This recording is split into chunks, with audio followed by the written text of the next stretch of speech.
We've not just seen trust lost in individual countries, but also in regional bodies. How can trust in electoral institutions, electoral commissions, courts, monitoring bodies, how can they be rebuilt and restored? It takes a process of time, when, amongst the countries I monitor in Africa, probably, probably Ghana and Mauritius are the only two that really have very strong electoral bodies, and they still have issues, amongst them. It's a process of time and it needs to be built.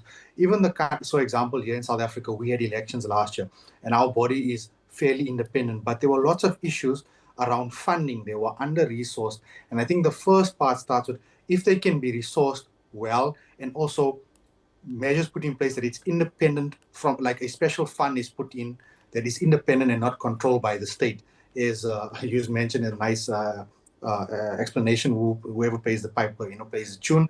It's the same thing. So the problem is the way in which the bodies are formed and the way in which they are funded.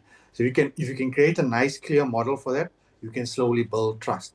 Also, I can't speak for West Africa, but in the cases of East Africa and in my own country and South Africa, you only see these electoral bodies present when it's the election year. Other than that, you won't hear for them for 4 or 5 years. If you can have consistent educational programs explaining to people why you should vote, because a lot of people don't understand why you should vote in the first place, or why you should get registered, why your vote matters. If you can have a present electoral commission, I know this sounds unrealistic, but these are ways in which we can strengthen our democracy.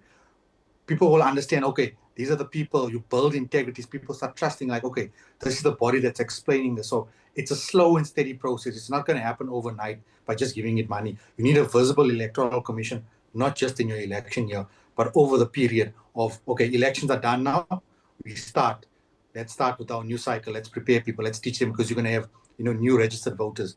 So those are important things. I think that's the only way to do it. But it's not an easy process to build trust in an electoral commission, particularly in countries that suffer from corruption.